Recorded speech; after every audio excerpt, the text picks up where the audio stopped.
Sir வணக்கம் sir. இந்த புகார்ல இந்த பர்டிகுலர் இந்த விவகாரத்தில் அதிகாரிகள் இந்த சம்பவத்திற்கு உடந்தையாகி இருக்கிறார்கள் அப்படிங்கிற ஒரு டீடைல்டு பிரஸ் மீட் வந்து நீங்க கொடுத்திருக்கிறீங்க சார். அதுக்கு பிறகு இதுல என்ன டெவலப்மெண்ட் நடந்திருக்குது சார்?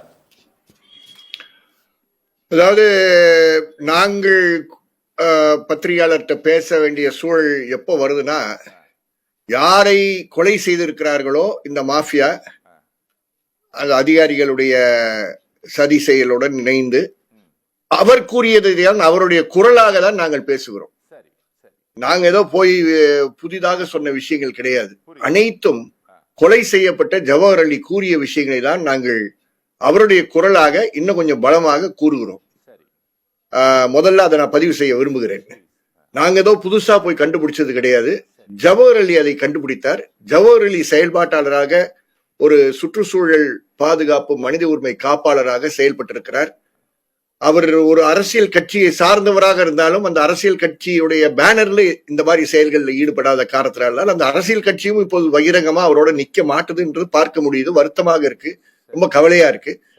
ஆனால் இது போன்ற நபரை நாங்கள் கொலை செய்து முடித்து விடுவோம் என்ற ஒரு தைரியம் கீழே இருக்கக்கூடிய நபர்களுக்கு, அந்த அந்த அந்த கனிம வளத்தில் ஈடுபட்டிருக்கக்கூடிய R&R குரூப்பை மட்டும் நான் பேசுறேன். அவர்களுக்கு பாதுகாப்பா நான் நிப்பேன்னு சொல்லி காவல்துறை ஒரு நிலைப்பாடு எடுக்கிறார்கள், மருத்துவத்துறை ஒரு நிலைப்பாடு எடுக்கிறார்கள், மைன்ஸ் துறை ஒரு நிலைப்பாடு எடுக்கிறது என்றால் இதுதான் கவர்னன்ஸ்ல மிக மிக என்ன சொல்றது, ஒரு ஷாக்கிங் இன்சிடென்டா இருக்கு. இன்ஸ்பெக்டர் வந்து நான் எஃப்ஐஆர் போடாமல் இருப்பேன் என்று அங்க இருக்கக்கூடிய ஜவஹர் அலியுடைய குடும்பத்தை சார்ந்தவரும் ஜமாத்தை சார்ந்தவரும் வலியுறுத்திய பிறகு மட்டும்தான் 24 மணி நேரத்திற்கு பின்னாடி அந்த எஃப்ஐஆர் போடுறாங்க. சோ 17ஆம் தேதி நடந்த மதியம் 2:30 மணிக்கு நடந்த சம்பவத்தை 18ஆம் தேதி 11 மணிக்கு காலையில தான் எஃப்ஐஆர் ரெஜிஸ்டர் ஆகுது. அது சந்தேகத்துக்குரிய மரணம் என்று.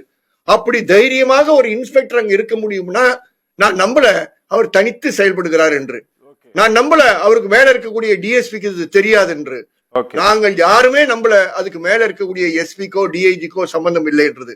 இது ஒரு கூட்டாக அவர்களுடைய பக்கபலத்துடன் தான் காவல் நிலையத்தில் அவ்வளவு தூரம் செயல்பட்டிருக்கிறார்கள்.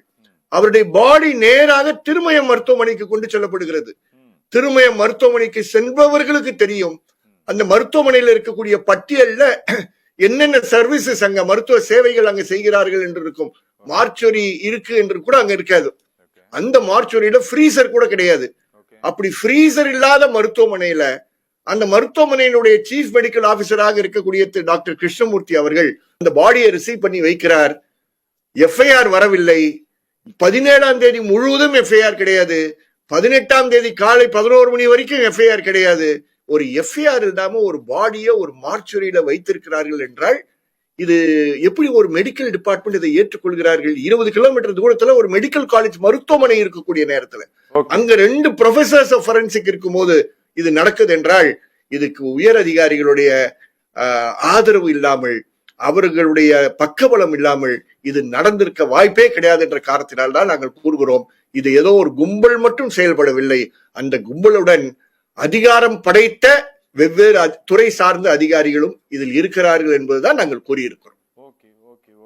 சார், இதுல நீங்க இந்த மாஃபியாக்கள் அப்படின்ட்டு நீங்க சொல்றீங்களே சார், அந்த பர்டிகுலர் குவாரி மேல அவரு கம்ப்ளைண்ட் கொடுத்திருக்காரு.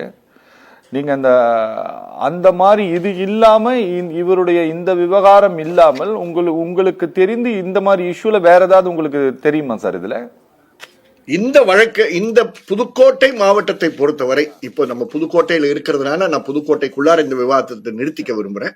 2021ஆம் ஆண்டு குமரவேலு என்ற ஒரு நபர் ஒரு பொதுநல வழக்கை இதே குவாரி சம்பந்தமாக அங்க வழக்கு தொடர்கிறார்.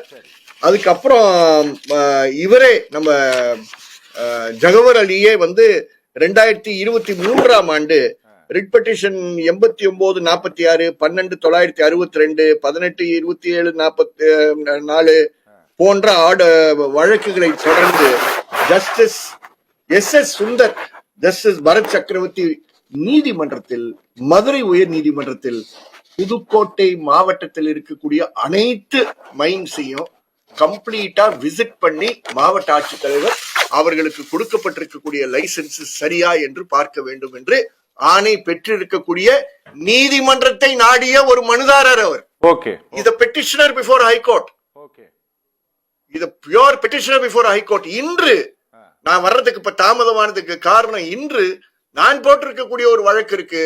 த்ரூ அவுட் தமிழ்நாடு எல்லா குவாரிஸையும் அபேண்டன்ட் குவாரிஸா இருக்கக்கூடிய, லைசன்ஸ் முடிந்து அதுக்கப்புறம் அபேண்டன்டா இருக்கக்கூடிய குவாரிஸ்ல கண்டிப்பாக அந்த குவாரிஸுக்கு சட்டத்தில் இருக்கக்கூடிய மைன்ஸ் அண்ட் மினரல்ஸ் ரூல்ஸ்ல இருக்கக்கூடிய 35A கீழ் அவர்கள் உருவாக்க வேண்டிய கிரீன் ஃபண்டை பயன்படுத்தி எல்லா குவாரிஸையும் ஃபென்ஸ் பண்ணணும்ன்ற ஒரு வழக்கு போட்டிருந்தேன். அந்த வழக்குடைய கோப்புகளே என் முன்னாடி இருக்கு.